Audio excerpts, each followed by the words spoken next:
So yun guys, good morning at ito na at i-update ko na kayo dito sa aming bahay. At di ba nakaraan, nagtatiles ako. So ngayon, ito na yung ating tiles at tapos na. Ayan. Ayan siya. So, ito yung entrance. Ayan. Nasa gitna yung ating linya. So, kabilaan, si Rojo yung ginawa ko.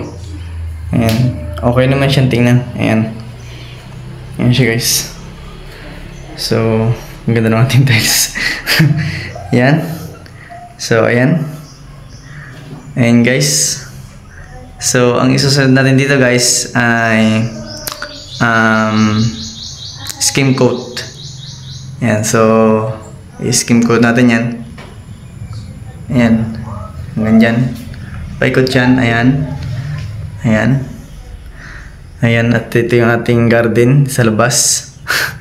Diyan tayo umaani ng sako-sakong pichay at saka sili. Ayan o.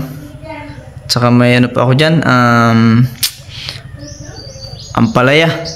Ayan. Ampalayang ligaw ba? Ampalayang ligaw yan guys. So ayan o. Ito yung ating skim coat. Ayan. Ayan.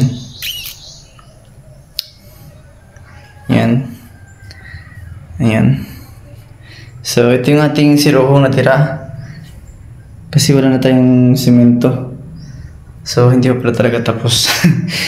May tira pa pala. Ayan. Ito yung ating tira. So, mabilis na lang yan.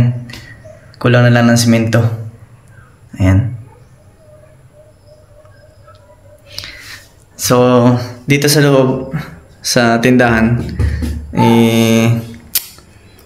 tapos na rin yan. Tapos na natin i-tiles yan. Ayan.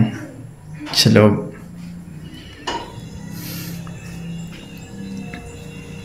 Ayan guys. So, labas tayo. So, tingnan natin dito sa labas. Ayan. Walang pinto. Ayan na guys. So, ito yung ating bahay. Ayan o. Ayan guys. Unti-unti na siya matapos. So, pero malaki pa rin yung ating gagawin. Marami pang gawain tayo dyan. Ayan. Ayan yung ating guys na bahay. So, yan lang guys ang update ko dito sa aming bahay. So, ayan o. So, thank you sa inyong panonood. Bye-bye.